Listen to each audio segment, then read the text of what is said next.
All right, good morning. Happy Wednesday to all you beautiful creatures.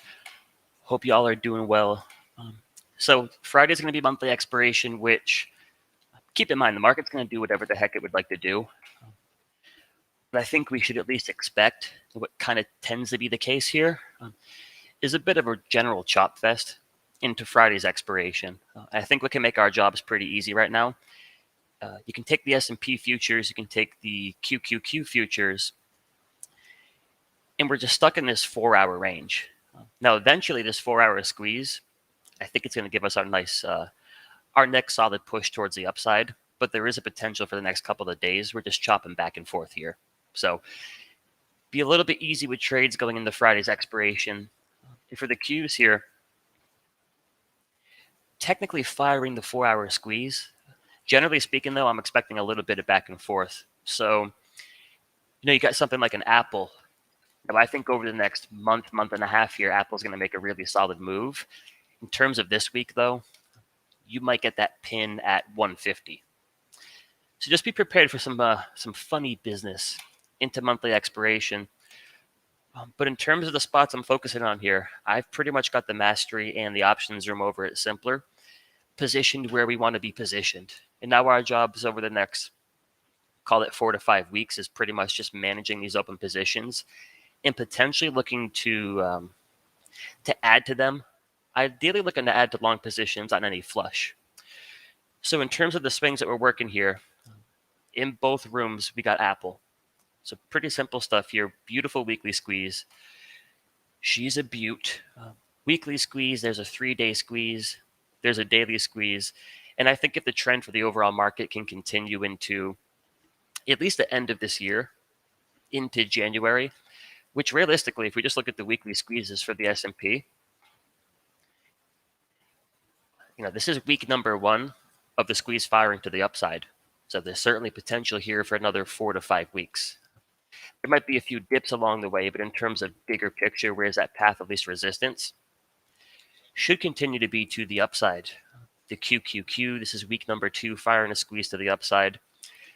So I think when you got something like an Apple, pretty clearly in an uptrend, good structure, good momentum. So we have our green 10x bars. And then you got squeezes onto major time frames. I think the easier trade is to build your position now, give it plenty of time, and that way if the weekly squeeze does fire, you're in a great spot to take advantage of that push. To me, that's a little bit easier than waiting until the morning that Apple is up here at 155. Now you're faced with this whole dilemma of whether or not you should chase it. You get all that mental back and forth. So I think a lot of times, as long as the trend continues, this simple kind of thinking is going to serve you really well. Where here's a stock in an uptrend, in a sector in an uptrend, in a market generally in an uptrend. And I think these weekly squeezes continue to fire along until the party comes to an end. So we got some Apple here, and definitely going to look to add to it. In the options room, we got December 31st expiration, 150, 145 credit spread. And then we got the same thing pretty much here in the mastery. But we're giving it a little bit more time with January 21st. But you can lock in a great risk reward here. Shorten those 150 puts in a spread. I think Apple's gearing up for 160-ish. 30, 40, 50 days from now. So the put credit spread there, you're going to lock in a good risk reward. It's also a pretty forgiving trade. Meaning we could trade sideways, we could even trade a little bit lower. All you're looking for 40 to 60 days from now is that Apple is trading above 150. And when you have the kind of trend, you have the structure, and then you got a crap load of squeezes, there's a pretty good probability here we should be trading towards 160. So the way that I look at it is there's an even better probability we're going to be above 150. So we're working some positions there. That's kind of a bigger picture swing. Again, I think you might get that pin near 150 this week. We'll see how it's shaping up into Friday. But for shorter term swings, maybe something you take into next week, 10 or so days till expiration, in the context of this really good trend, I think you look for your 4-hour or your 2-hour squeeze. So the weekly squeeze, I think, is perfect for a 50 to 60 day till expiration swing trade. 4 hour, 2 hour, 1 hour can be great for those 2 to 5+ day swings. So there could be something there as well. Where we get into Friday, we get through monthly expiration. I think come Friday, if you're looking to close around 150, you might, and I might even,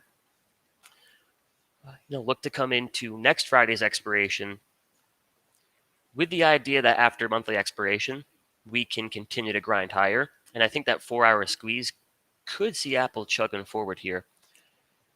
So something like a 150, 145.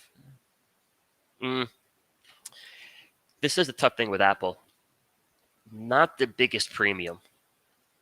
So an at the money put credit spread for next Friday is like a 4-to-1 risk reward ratio. In that instance, I think you just buy the calls. So you buy some in the money calls or you do a debit spread. But the structure of that lower time frame squeeze on a shorter term basis can give you a similar move to what I'm looking for out of the weekly squeeze. So just find a trend, find a squeeze, but then dial it down to whatever your preference of a time frame is. 4 hour squeeze fires long, you're looking for 2 to 3+ ATR, just like you would on a weekly chart. I think one of the better looking setups right now. So definitely the potential for some longer term swings with your 3-day and your weekly squeeze. Also the potential for some shorter term stuff with your daily, your 4 hour, etc. Next spot here I want to cover quickly is Amazon. Monthly, 3-day, weekly, daily squeeze. And we have a 4 hour, a 2 hour, a 1 hour, a 30-minute. So it's pretty much a squeeze fest here on Amazon. I struggle to call this extended, especially in this market. I think you can nibble at some Amazon up here, so long as you're comfortable riding it all the way down. I think to like 3,400. And that's easy for me to say because my focus right now is the weekly squeeze. A little fade down to 3,400 to your weekly 21 EMA doesn't change the structure of the weekly squeeze at all. And I'm going out to January expiration here to give myself plenty of time to sit through a flush like that. But I think the game plan we're trying to work in Apple is basically the same game plan we're trying to work here in Amazon. Amazon's probably toast if the market pukes and rolls over the next 60 days. I don't think that's going to happen. I think the trend is going to continue. And I think with the weekly squeeze here, seeing Amazon at 3,750, 3,800, maybe even a little bit higher, I don't think is really asking for all that much. But the goal here is to try to get position now. And then if the move does unfold, we're just taking profits into that strength versus trying to build a position into the strength. So for the Zonster here, show you what we're rocking with. Let's see. For swing positions,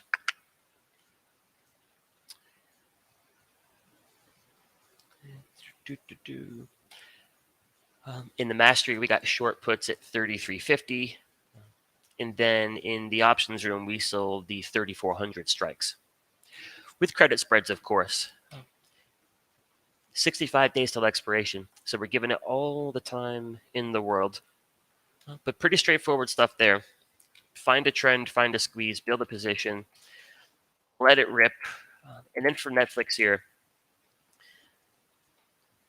we bought the dip whenever this was, the 5th. Yeah, the 5th. So we did buy that dip in both rooms here. What I was kind of hoping for was we take our initial entry in the flush. Then I was kind of looking for Netflix to trade sideways for a week, maybe 2 weeks, give us a new daily squeeze, which it did. Pretty much I was looking for more time to add to the position. Not a bad problem to have, so to say, but you get your flush and pretty quickly we're pumping back towards those highs. So in the event this dips from here, I think you look to build this position. I really can't suggest you take an entry up here, right near the previous high, right near 2 ATR.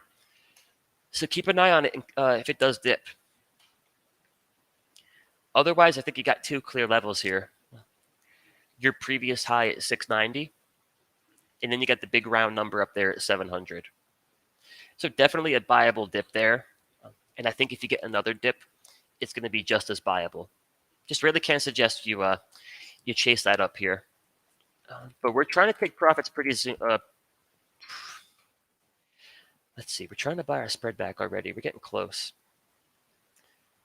So in the mastery, we got this in both rooms as well. On that flush in the mastery, we sold December 17th expiration. So at this point, we're giving it 40 or so days till expiration.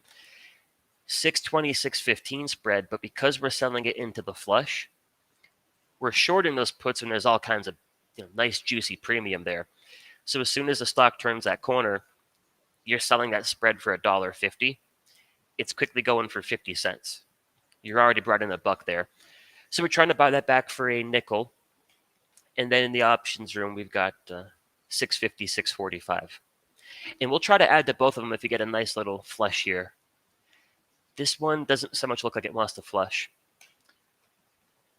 So I think you can build positions now in Amazon and in Apple. Netflix could be a little bit tougher, unless you bought the dip there. And then the last spot I want to cover briefly here is Tesla. And we'll start here with the weekly chart because I think there's a little bit of context behind this flush here. Now, obviously, the stock gets very extended. But so much of this recent move came from the weekly squeeze firing to the upside. And I think a lot of this, we've read the same books, so to say. We know when a squeeze fires to the upside, you're going to get your big push, 2, 3, maybe a little bit more in this instance. But when something is really being driven by momentum, you're going to get extended. And then typically on your first flush, the 8-period EMA is going to hold the support. Where I think typically we're looking for the big push, then we're looking for the pullback to the 21 EMA. When something is really strong, really in a trend, and there's really a bunch of momentum here, you don't tend to get down to your 21. It's just too strong to flush all the way back to the 21 EMA. So the 8-period EMA, that kind of tends to serve as your pit stop. And you could look at the Tesla daily chart, and you can see how this played out over the last few weeks, NVIDIA, etc. But just taking that mindset here, it all kind of makes sense. Big squeeze fires, so you get your big move here.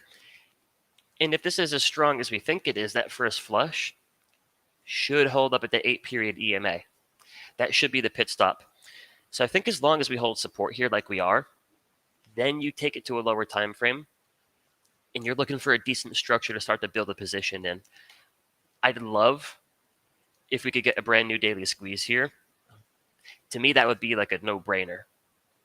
Weekly squeeze fires, pulls back to the weekly 8 EMA. You get a daily squeeze on top of your weekly 8 EMA. I'd take it all day long. But as of right now, we only have a squeeze here on the 15-minute chart, which maybe sets you up for a nice little push into expiration. I think a little bit tough to build a big swing position based on a 15-minute chart.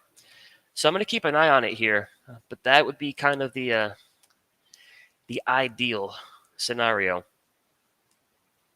Is a little bit more back and forth this week, but then you start to print a brand new daily squeeze. Print a brand new daily squeeze, I'm probably thinking January expiration. And remember, you don't have to hold it till January. If you catch a big move, you're getting your profit.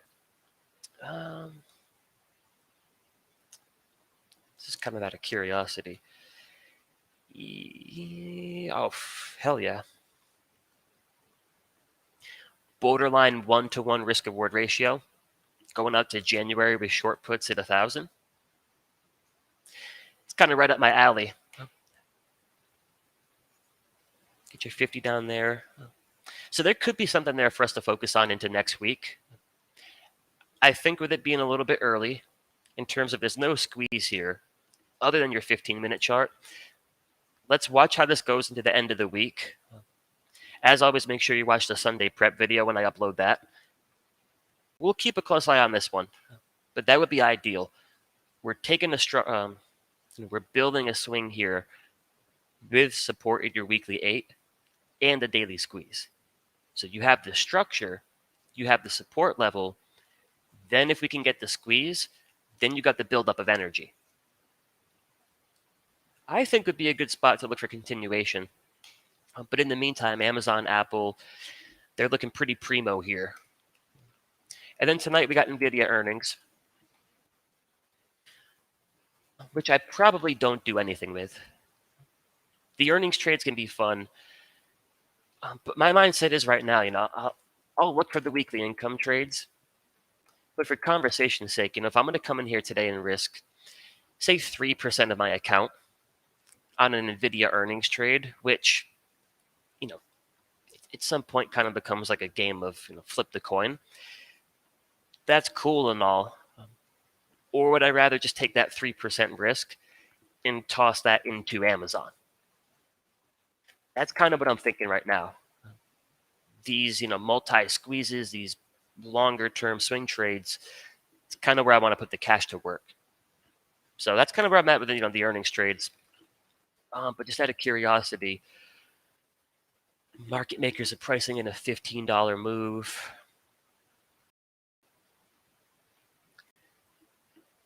You got pretty big open interest here at 300. Again, it's monthly expiration.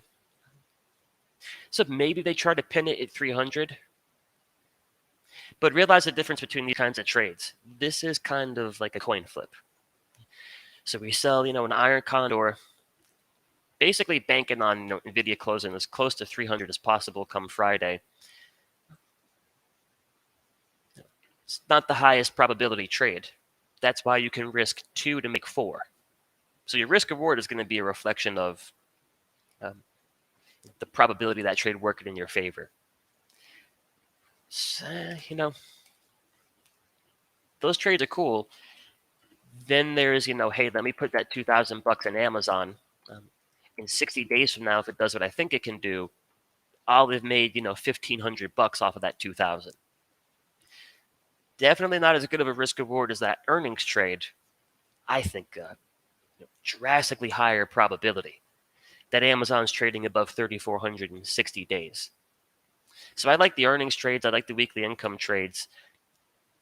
It's also, you got to be thinking in terms of how can I make a good use of my capital.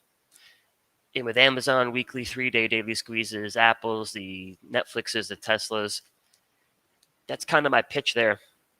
But that's what I got, my friends. Personally, wouldn't expect too much excitement here for the rest of the week.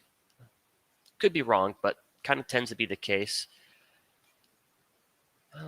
Put it this way, though. If we're still squeezing on the 4-hour time frame, we're not going anywhere. So you're going to get your little fades. You're going to get your little pops. There's not too much happening here realistically until the squeeze fires. And I'd actually be kind of surprised if it fires this week. So have to see how things unfold. I'm not expecting too much. But kind of looking forward to next week. I do think we get through the next few days. Then there could be things to discuss as far as trades into next week. One spot into next week, definitely going to be Amazon. Let me see. Amazon, you got squeezes on the 2-hour, the 1-hour. So you wait till Friday, you see where Amazon is. But then once we're done with monthly expiration, I think you kind of look at the market as having its green light to continue to grind higher. So to work a swing into next week with this 2-hour squeeze here, I'll be looking for those kinds of things at the end of the week. So keep an eye out for Sunday's watch list video. See where we're at as far as that goes. But that's what I got for y'all. Let me get caught up here in the chat, see if we got any questions, any chart requests. And we got about 25 minutos here before that bell gets to ringing.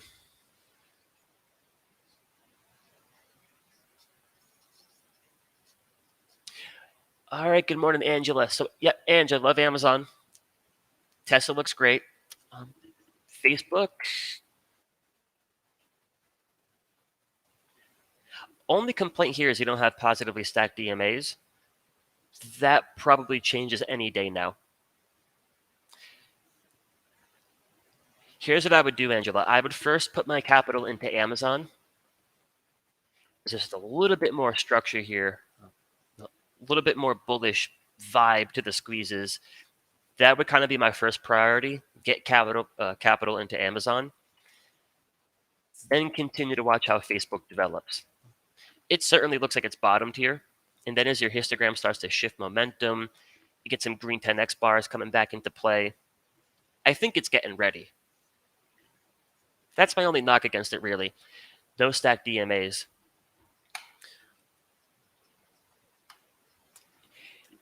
Yeah, and then Angela, as far as that the gold squeeze goes, we'll take a look at that. I mean, it is a good-looking weekly squeeze. It definitely is. Let's check the monthly chart. Ooh.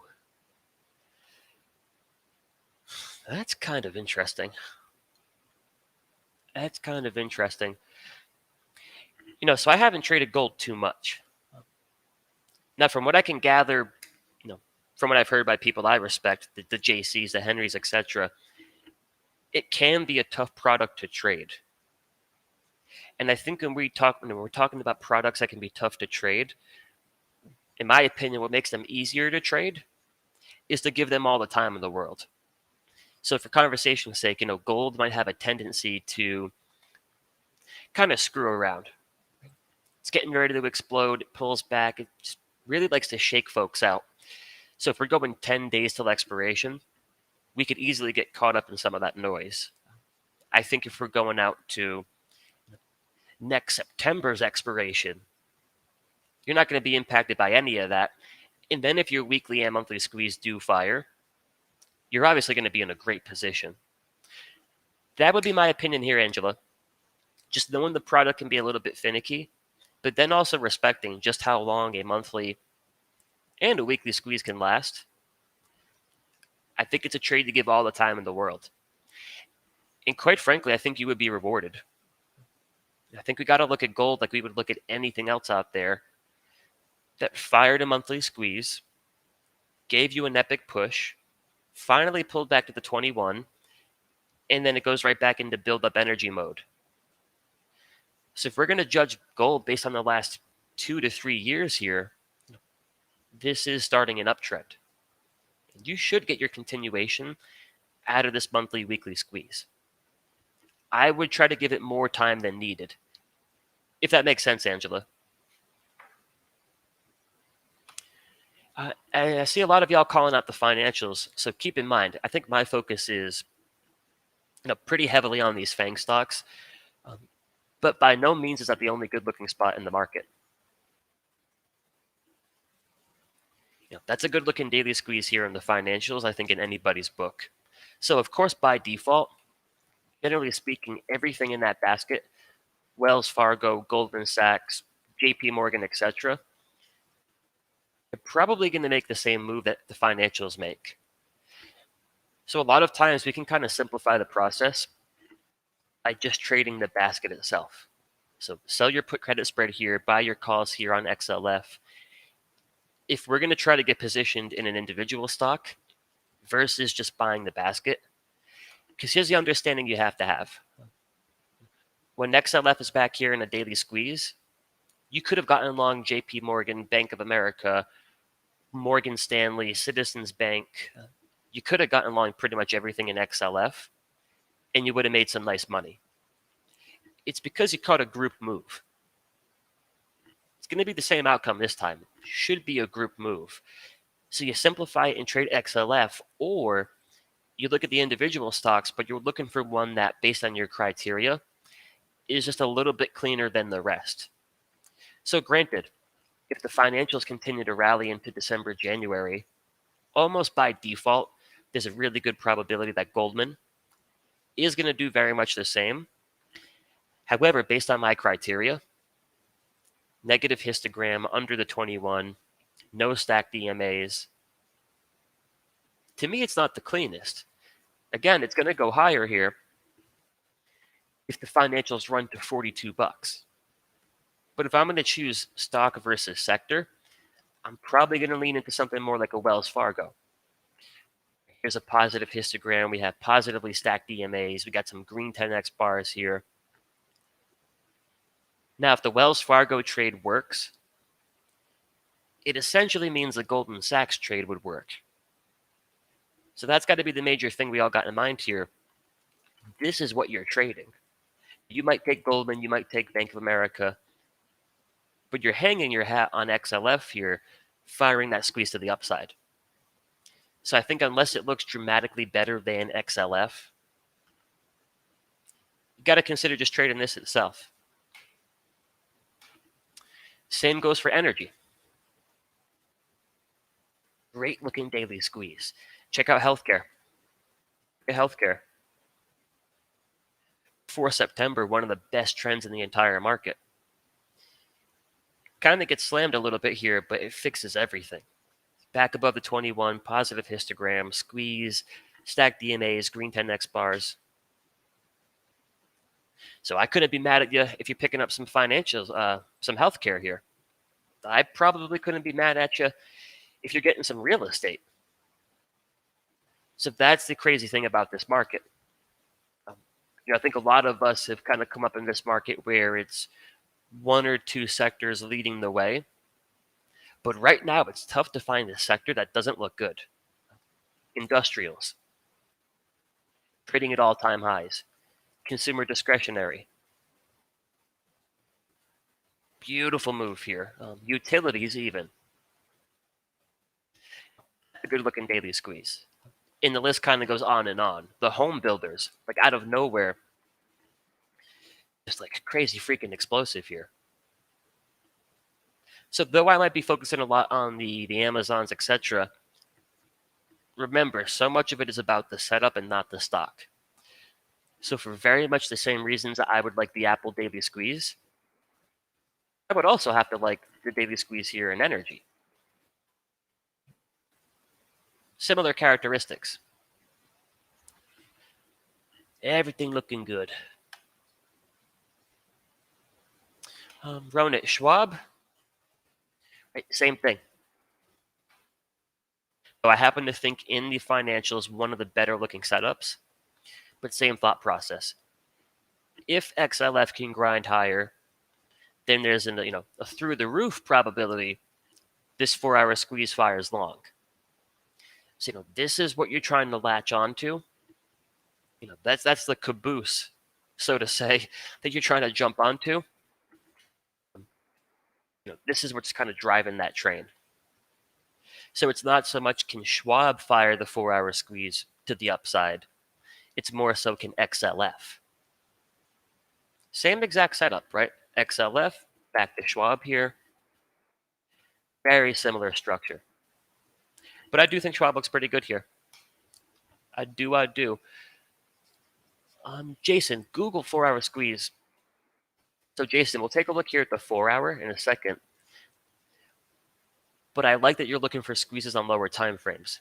Because bigger picture-wise, it's the 3-day squeeze that I think takes you higher into the end of the year. So as long as that has the potential, as long as that squeeze is coiled up here, you're looking for, that flush. You're looking for that morning of weakness, or you're looking for that lower time frame squeeze.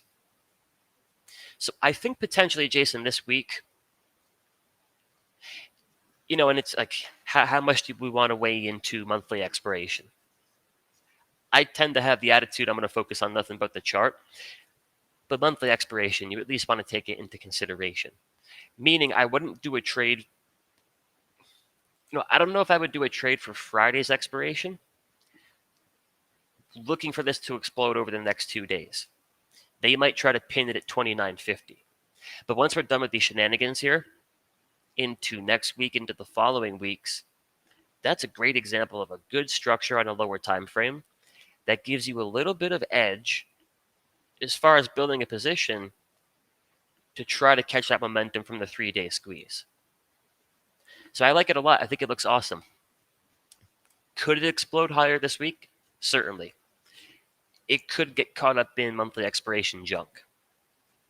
So I think, very much the same thought process with Apple, with Amazon.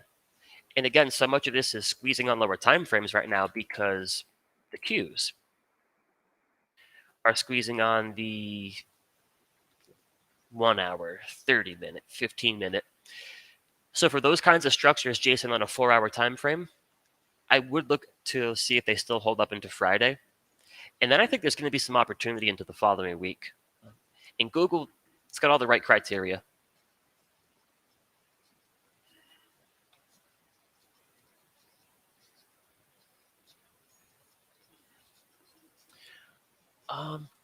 No, Rage. Personally, don't spend too much time looking at REITs. Personally, however, there's times where they come up in the scans kind of endlessly. They do come up in the scans every now and then.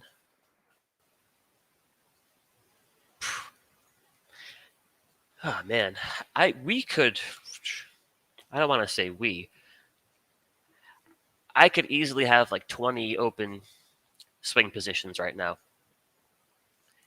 Real estate, healthcare, energy, financials, technology, the home builders.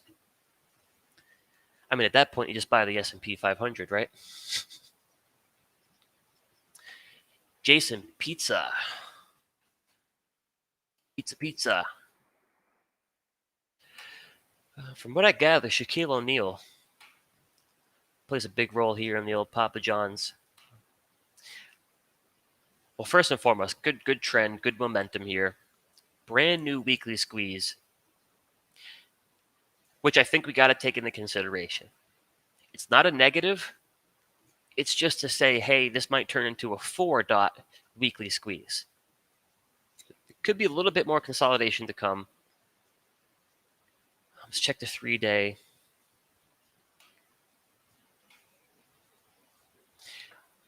All looks pretty good here, Jason. Good looking 3-day squeeze.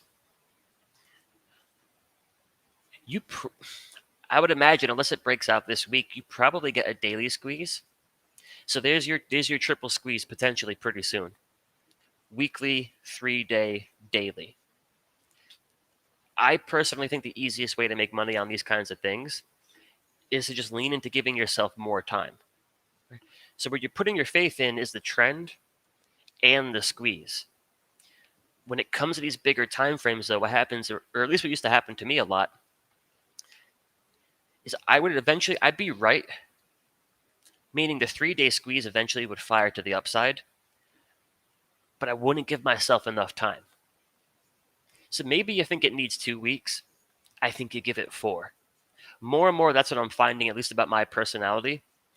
More time is preferable. And if we're trading 15-minute, 30-minute, 1-hour squeezes, it doesn't make too much sense for us to go 30, 40 days out to expiration. If we're trading weekly 3-day squeezes, I think you want to give them a little bit more time. Because a lot of times, Jason, that kind of thinking, it keeps you participating and it keeps you profitable to the extent the trend continues. Now, there's going to come the day where you keep trying to follow that trend, you buy the squeeze, and then it comes against you. But in terms of playing the numbers game as a swing trader in the market, I think that's a really good formula. Find a trend, find a squeeze. Even better if you can find a lot of squeezes, and then you kind of plant your seed and you put the faith in the trend and the squeezage. Pizza looks good. 1 star, UPST. Check this out. Start with the daily chart. All right, so down after earnings. First and foremost, I wouldn't short it. So that tends to be a lot of people's initial thought. Once something breaks down, is to short it. I don't like getting long up here at 3 ATR, so I can't get short down here at 3 ATR either. Typically when you're this extended to the downside, what you're going to look for next is exhaustion of your bearish momentum and then some buy signals, which could be enough to get you back up towards the 21. Let's check the weekly chart.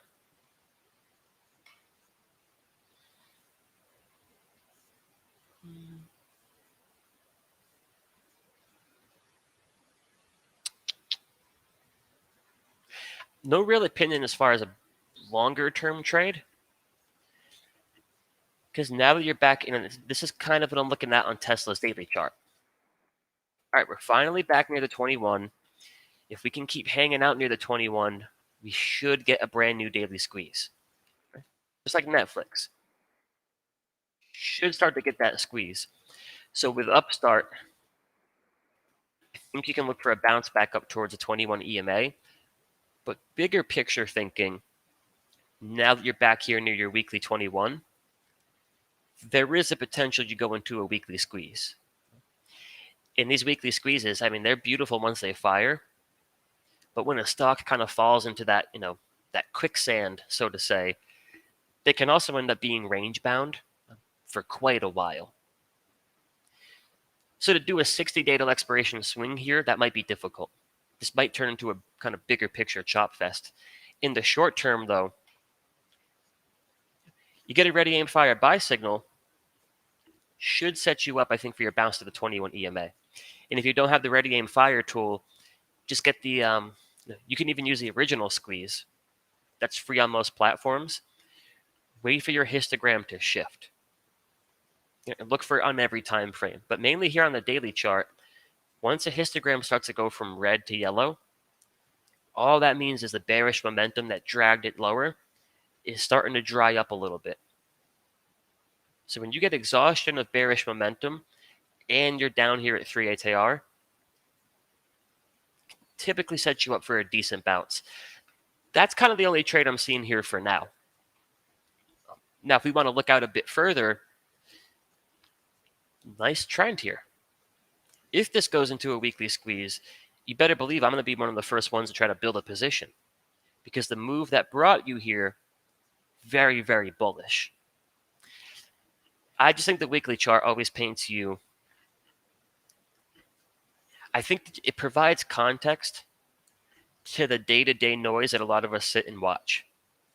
So the last month or so has probably looked pretty ugly for Upstart on a daily, on a 4-hour, on a 1-hour time frame. Right? But I mean, so many of us have read John's book, right? Which to me is kind of the trading Bible. And when I think of what's taught in the book there, this all makes so much sense. You build up energy in a squeeze, you release the energy from the squeeze, and now as you lose a little bit of momentum, what are we doing? We're making a reversion back to the 21 EMA. So might look ugly on a shorter term time frame. In terms of the trend here, it's all pretty well behaved. So if we end up getting that next weekly squeeze, I say we start to look for round 2. So there could be something there. Could be something there. In the short term, though, I think you look for your oversold bounce. That's what I would look for. We got a few minutes here before the open, y'all. Jacob, Mastering the Trade. And I'm going to grab you a link for you right now, because if you haven't read it, my Christmas wish that each of you reads it. Put it here in the chat.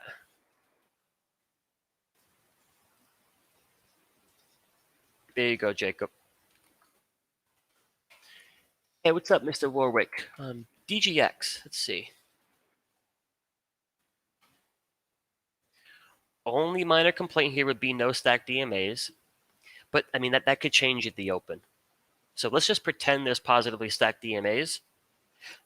Well, now I like it a lot. Green 10x bars everywhere. Daily squeeze. Check this weekly chart.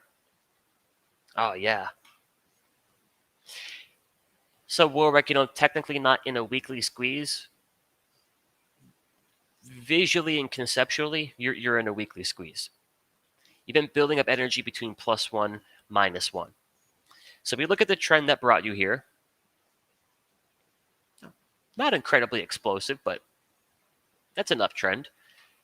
Now you're in consolidation mode. So that simple kind of thinking where if this trend is going to continue, should continue out of this consolidation. And if we can throw some squeezes into the mix here, the 3-day technically isn't in a squeeze. Conceptually, it is. And you have your daily. So Warwick, I think your uptrend continues here. You just got to start knocking off these consolidations one by one. And though we're not in squeezes on all of them, we're going to take the squeeze mindset.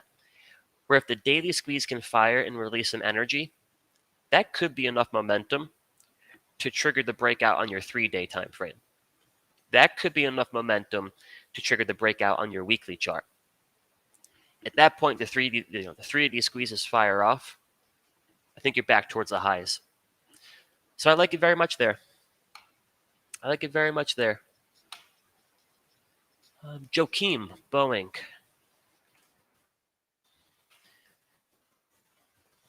Boeing. Let's see. One I've just ignored for so long.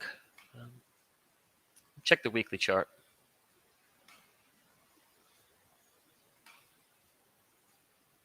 So this doesn't offer any advice as far as what to do with it now. This is just more of like an opinion, so to say. I believe at some point in the future, Boeing is going to go back into trend mode. And for those of us that have been trading long enough, when Boeing gets into trend mode here, it can be quite the mover. But the way that I look at this right now, it's just a tough read for me. There's negatively stacked EMAs, there's red 10x bars, there's histograms trying to turn the corner. I guess the best way I could answer it is for the game plan that I'm trying to work as a trader, I won't even really consider Boeing if there's something like Apple out there. And it's not Apple versus Boeing, it's just setup versus setup. So as I'm trying to make good use of my capital, work in the game plan that I've made for myself, that's kind of the major thought right now. With my style of trading, there's much cleaner setups out there versus Boeing. So that doesn't offer much advice right now as how to trade it. That's just kind of my general opinion. You know what? I wouldn't really have a bearish or bullish opinion on it. Put it this way, when the weekly squeeze fires again, then I think we got some serious juice to work with. All right, guys, a couple minutes here before the open up. And then Jacob, as far as the S&P here, I don't expect too much in the next few days into expiration. But I think we just want to look for a squeeze and try to make our jobs easier. And I tell you what, there's a lot of them here. So you have a 1 hour, a 30-minute. Let me see. All right, no squeezes there. Looks like our 4 hour. So this is just my opinion on the market as a general statement. I think we continue higher into January, or December, January. Basically, I think the weekly squeeze works as advertised. And so far, we've gotten 2 weeks of momentum. I think we get another 3, 4, or 5. So that's what I think is going to unfold on a bigger picture scale. It doesn't mean that along the way, there's not going to be any flushes here. But my opinion is with that weekly squeeze behind us, any flush we do get here, I would look at it as a buying opportunity. Because until the structure completely changes, I think those weekly squeezes take us higher for the next at least a month or so here into Christmas. So I think any flushes you get, buying opportunities. In terms of the next few days, again, the market's going to do whatever it's thinking. I wouldn't be surprised if it's a total chop fest.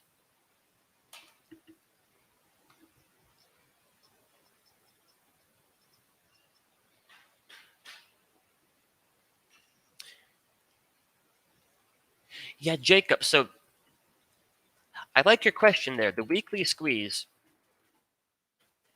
a lot of times we're looking for the breakout. And maybe Apple's the cleaner one to look at here. But that's the thought process, that we're building up energy now. And once the squeeze fires and releases the energy, we should get our 4, 5, 6 weeks of momentum. That should give you the breakout here. Now, the way that I go about trading it is I try to build my position before the breakout. Meaning when Apple here finally breaks out and is trading at 158-ish, 159-ish, 160, I want to be in a position to take profits versus being in a position where now I'm trying to work my entry on the breakout. But yes, you are eventually looking for the breakout there. My preferred way of going about it is just trying to be a little bit early, which typically means I'm sitting through a total chop fest for quite a while. But then when the squeeze fires, instead of having to buy into the strength, I'm using the strength to my advantage, and I can kind of dish my position off to anybody who wants it up here. As John would say, feed in the zebras.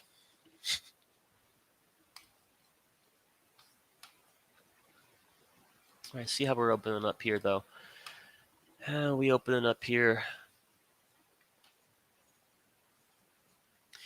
And Amazon to me is a prime example of, as long as you have your bullish trend and structure, you want to wait for those mornings where things are looking a little bit sketch. In terms of options pricing, it's just so beneficial to build your position into the weakness. Amazon calls have just gotten more and more expensive as we bounce over the last few days.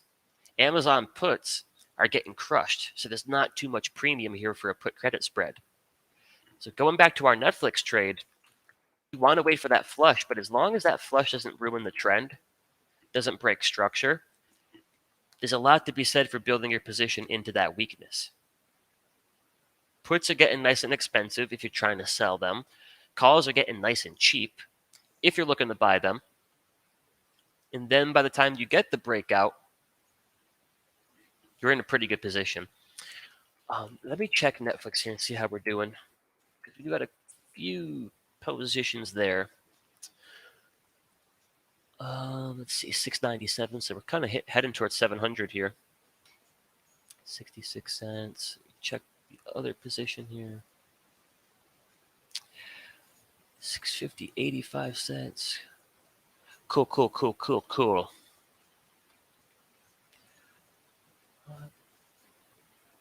Yeah, kind of heading here towards that initial target.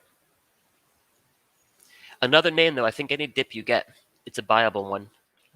Let's check up on Amazon here. Let's see, Amazon.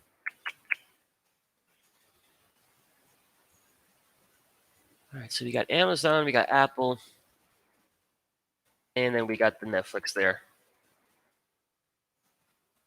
Hopefully that makes sense, though, as far as for a newer trader, might be a little bit uncomfortable to get long Amazon. The day that it's down 2%, and now everybody on Twitter is getting bearish all of a sudden. Did that little dip change anything here? Whether you're looking to get positioned in that weekly squeeze, that 3-day squeeze, or even the daily squeeze, that little flush didn't change anything. But I think it gives you a good opportunity to come in, build a solid entry. So look for these kinds of opportunities over the next handful of weeks here. In the spots that we covered this morning, we wake up and you're getting Apple down here at the 21 EMA, down here at 148. I think you want to snag a little bit. If you get Netflix coming on back towards the 21 EMA, I think you snag some there as well. That's the thought process. Tesla's doing Tesla stuff here.